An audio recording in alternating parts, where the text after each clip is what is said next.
Hello, LinkedIn Live, Facebook, Instagram, Twitch, and Periscope. Actually, I take that back. I don't have Instagram going, but I hope you're having a great day. Today in the United States is kind of a logical Monday in the sense that it's Tuesday, but for most people, this is their first day back at work. I was going to say at the office, but that doesn't mean what it used to mean. So on my Saturday live stream I talked about a book that has had a uh, big influence on me and my ability to kind of present and pitch ideas and influence, right? Because you can't be an influencer without the ability to influence. And the big book that I'm talking about is this right here. Me go here. The Way of the Wolf. Now, I did mention this on my live stream. Basically, if you've read The Wolf of Wall Street, if you saw the movie, this is Jordan Belfort. He is the Wolf of Wall Street. Yes, is he a controversial figure? Yes. Did he commit crimes? Well, I mean, he was convicted and sent to jail for a number of years. I feel that he's redeemed himself, but again, my opinion in this matter is largely irrelevant, right? So, yes, there was some controversy he got into when he was in Australia, but the ultimate thing here that does matter is this technique of what he calls straight line selling or straight line persuasion, depending on where you read it. Ultimately, it's the goal of helping somebody along a process to buy your product. Now, keep in mind, if you believe in your product and you're ethical about your product, you know that your customers need said product, then it's a good thing to do, right? He does mention in the book some of the things that he's done in the past that he's feels remorse for. Um, but he said, it's important to be ethical when you use these tips and techniques. And so after kind of my live stream on Saturday, I was like, you know what? I should probably re-listen to this just because if I'm going to review it, if I'm going to do a book review, I should probably kind of have a little more fresher in my mind. And let me tell you, I'm glad I did because this really is a good book. It talks about kind of how this was created, how easy this is to learn, and how anyone can help just be a better salesperson or influencer. Now, I can hear you right now. Right now, you're saying, Frank, I'm not a salesperson, right? I don't do sales. Yeah, then maybe that's true. But when you're interviewing, right, for a job, right? Most of my stream audience comes from LinkedIn, right? The professional network, right? What are you doing, right? If you're interviewing for a job, you are effectively selling yourself and your capabilities, right? If you have kids, right? If you're trying to get your kids dressed for school in the morning, happened this morning, happens every day around here, trying to get them dressed for school, right? You are influencing, right? So the importance of sales as a skill, it doesn't exist in a vacuum. A lot of people do pigeonhole it in a vacuum. And I think that's at their own detriment, right? Because whether you think, well, yeah, I got the job, I don't need to sell them. Well, I mean, if you have ideas that you want to pitch to help make the business better or add value at your job, then you need to sell those ideas, right? So we have a lot of bad actors have kind of made selling kind of this dirty word, right? But I would encourage you to listen to this book with an open mind. I don't have the Dead Tree version of this. If I'll do some research, if there's a workbook to kind of work through this stuff, I definitely will. There is a full-on course that he also kind of sells talking about this. I do have that. There is a workbook there. I should probably go through that again. But I found this book very insightful. And it explains why a lot of folks, they say they don't want to do sales because they don't feel comfortable doing it. Most of the time, and I'll be honest right here, is because I sucked at it. I mean, that's it's just I stunk at it, right? It was just awful. And this kind of goes through the whys of like, oh yeah, I didn't do that. That's probably why I was bad at it, right? So sales is one of those things where very few people are naturally born sales experts. The rest of it is learned. And I think a lot of folks just assume that let the natural born people do it. And I think that's to everyone's detriment. It's a learned skill. I've certainly gotten better at it. Funny story. So one of the things that I learned when I had my little startup, I think I talked about this before, when I was with Kim and I, just Kim and I at Data Leader and a few other people, we couldn't close any deals, right? We knew how to market ourselves. We knew how to get our name out there, but we couldn't close any deals. So at that point, when the wife said I had to get a real job, I got a real job. And one of the things I was kind of like, I really need to learn that because it seems like such a key skill. It's the ability to influence and persuade and sell and close a deal. So you don't get paid unless the deal is closed, right? To that point, it's a hobby, right? So how do you do that? And this was an interesting kind of exploration of what it takes to close a deal. And for me, ever since that moment, ever since that kind of blew apart in 2017, I've wanted to learn more about sales. In fact, my first role returning to Microsoft was a TSP, technology solutions professional. Essentially, it's a sales and pre-sales engineering, right? Where you take your technical expertise, your presenting ability, and you kind of help the sales team along, block any objections.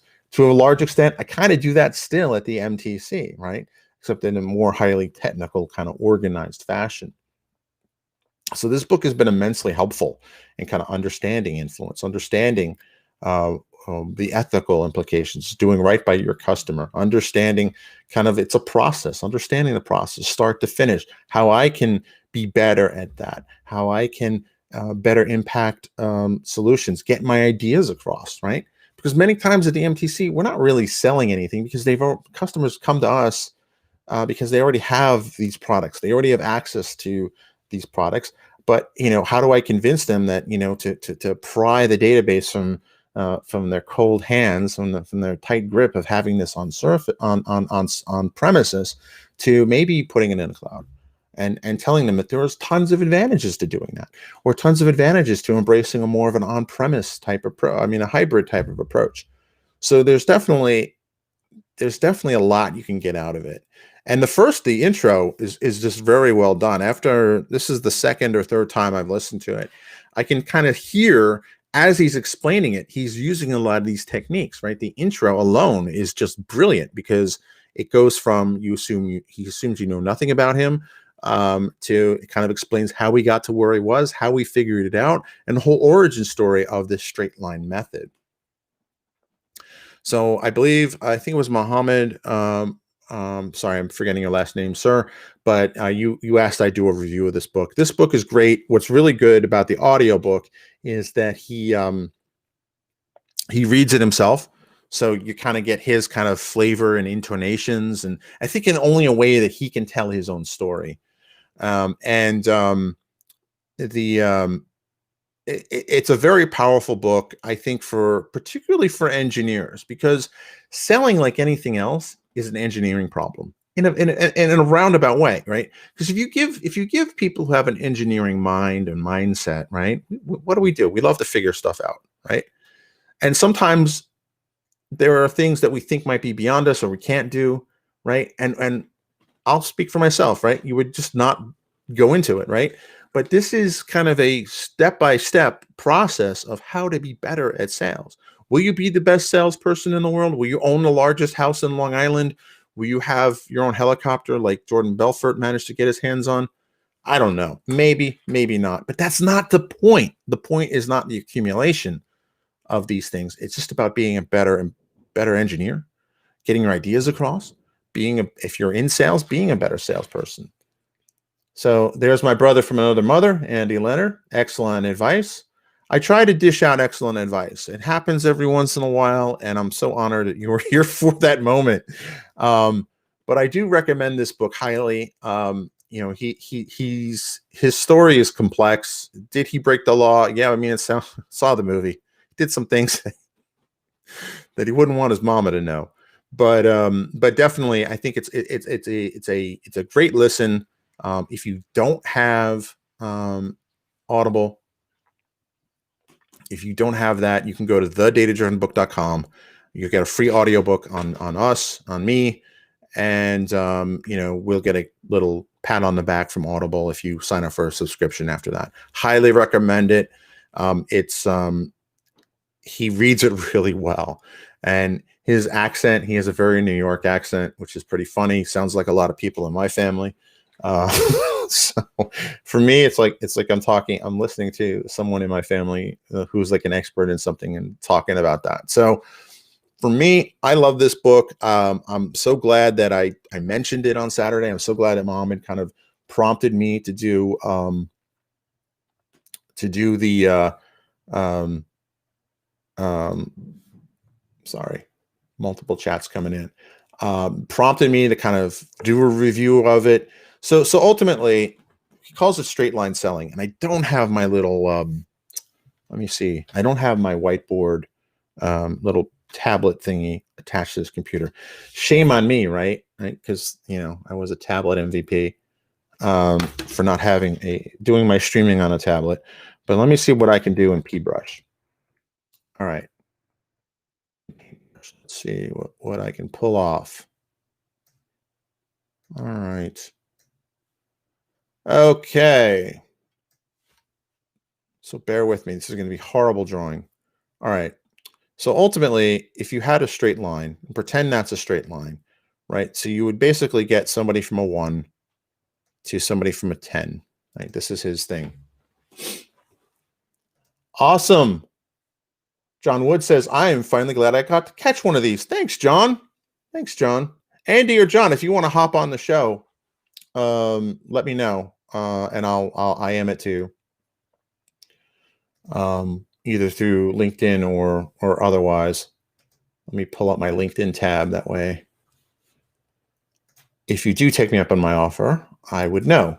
So, yeah, I think it was actually John. John and I used to work together at Wintellect, and one of the things that we were hoping to build out was selling the practice, right? Selling the leverage expertise of how to do sales, really. I mean, really, how do you sell consulting services? So, John's a smart guy. You should totally check out his YouTube channel. He has some great stuff. I retweet a lot of stuff. I'm looking for my water.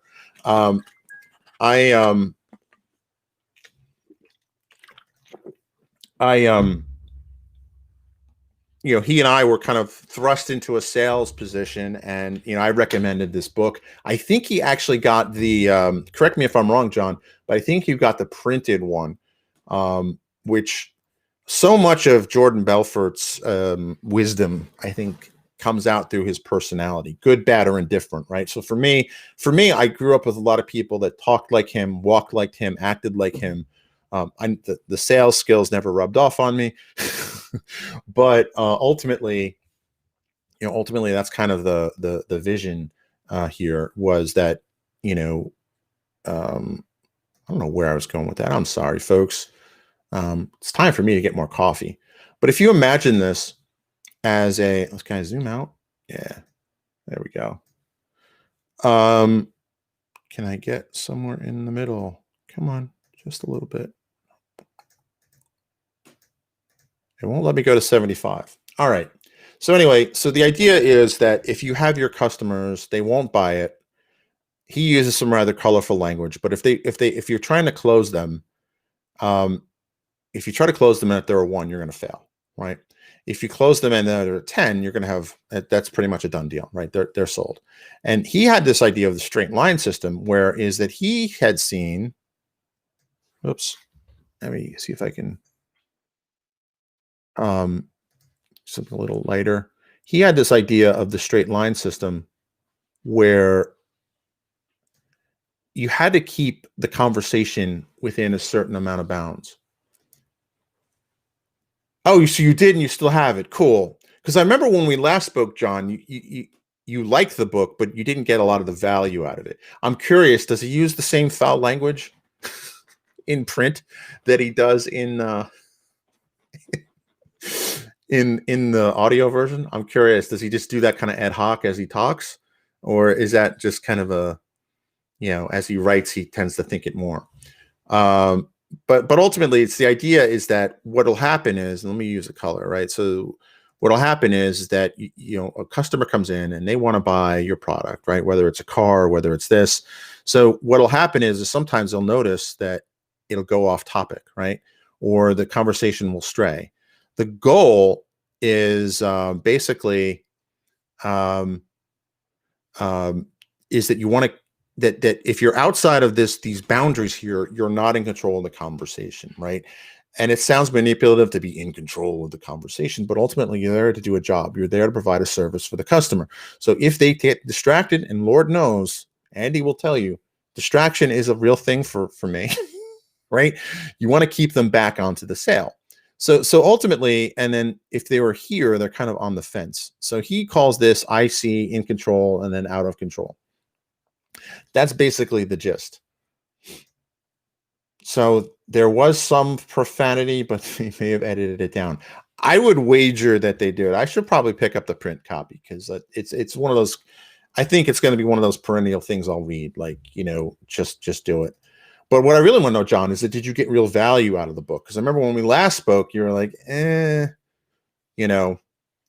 And it's very easy when you're first exposed to Jordan Belfort to be like, especially if you've seen the movie, right? It's very easy to go, I don't know. But if you can get past that, and he does a pretty good job of explaining himself, I think, in the opening 15 minutes, which I think is again a brilliant testimony to his sales ability, right? Like, and there's a whole bunch of stuff, and I'm like 2/3 through the book again, but ultimately that's kind of the key, right? So it's really about building rapport, and rapport is one of those things where there's a whole story he gets into about duck hunting, right? Where the sales rep is lying to this person about being into duck hunting because the customer said they were into duck hunting. Rapport isn't about liking the same things that your customer likes. Rapport is really about being able to provide value and striking up a friendly conversation with somebody, right? It's not, you're not that your best buds or you both like archery. I do like archery, but that's another conversation. Did I mention that distraction was a problem? But ultimately, that's kind of the goal. And the goal is that he defines this as kind of the front half of the sale and the back half of the sale. Very rarely will you make a pitch to an offer or just say, try to close the deal, right? And he has this notion of, the front end of the sale and the back half of the sale, right? So your goal is to get them kind of focused down this runway, if you will, to the end of the runway to where they would close the deal. So you hit the point where once you make your first pitch, your proposal, you get this rejection, and then you can kind of loop back, and that might get sidetracked, but then you can loop back and guide the customer back towards the sale. And that's basically it. He does a much more eloquent way of phrasing it, but there's a whole aspect to this. So John says that I definitely learned some things, but didn't have a chance to put it into practice. Well, I know, John, you have a little one, so you should probably practice with your little one to, get dressed for school or something in the morning. But yeah, I mean, you're right. I mean, I listened to this when we were working together like 2-3 years ago. And did I get a chance to put it all in the practice? No. But as I kind of, when I rejoined Microsoft in the sales role, I was able to kind of put a little bit into practice. I happen to firmly believe that Azure is the best solution for all of our customers, or 99% of our customers. So I feel very good. I feel very ethical about that. Part of that was, my choice to rejoin Microsoft was based on a sound kind of introspection and thought about, where I thought the industry is. But that's another story. So ultimately, that's kind of the goal. He does a much better job of it. I highly recommend this book. While I get another sip of water, I will play my little book review video because, hey, why not?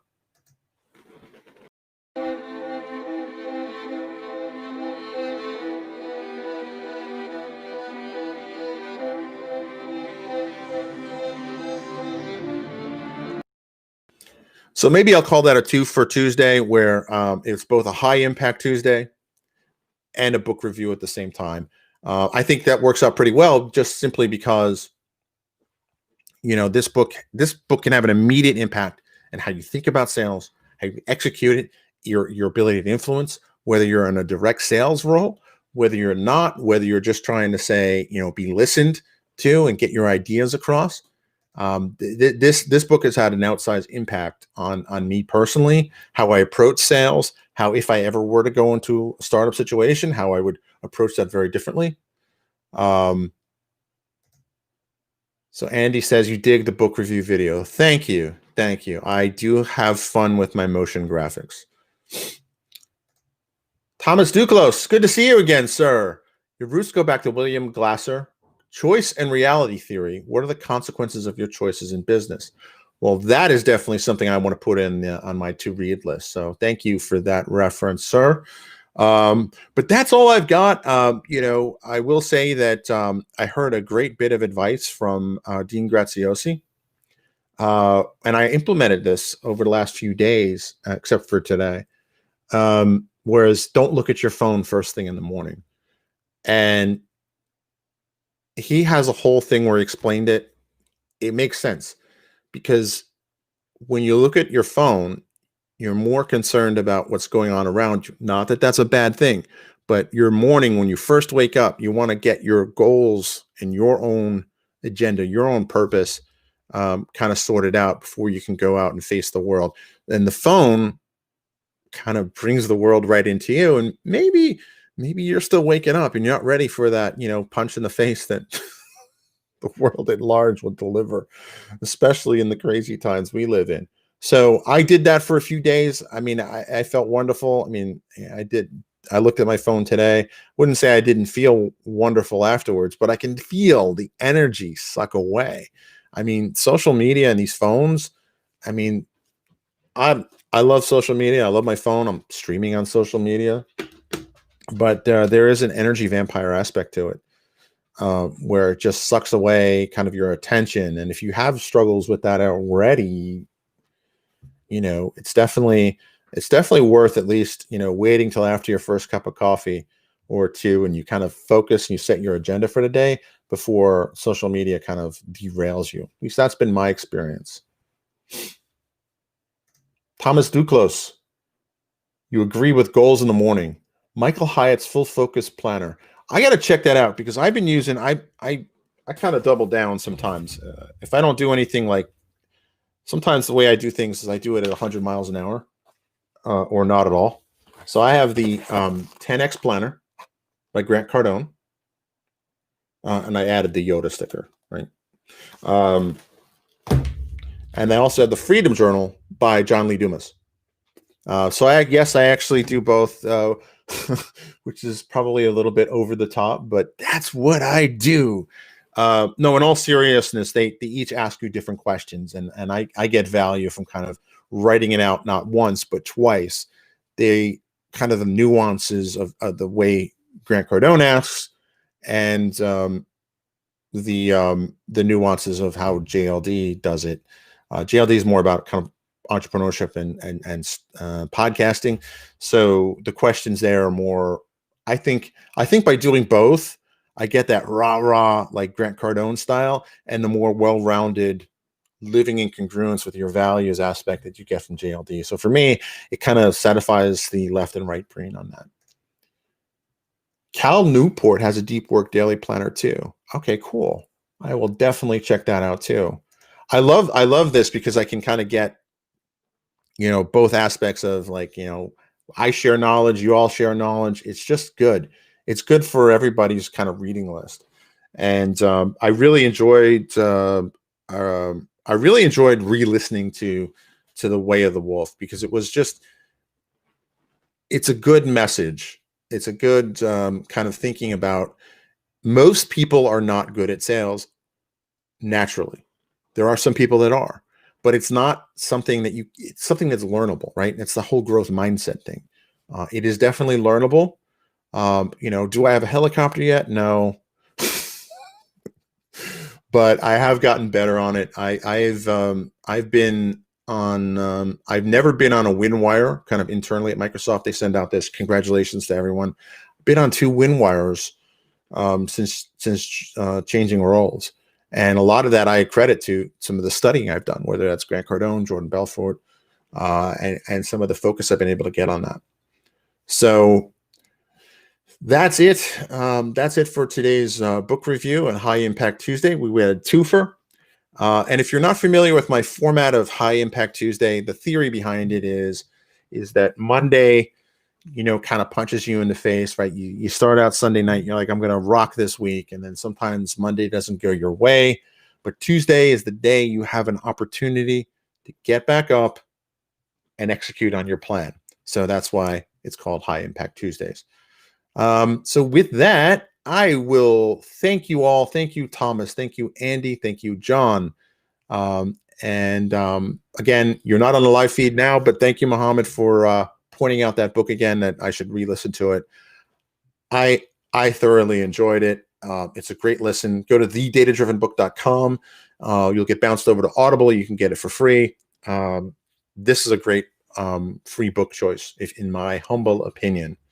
So with that, you can catch me on all the places on the internets, franksworld.com, datadriven.tv, impactquantum.com. And with that, I will end the stream and wish you a happy Tuesday. And we'll speak again tomorrow. Thanks. Have a great day.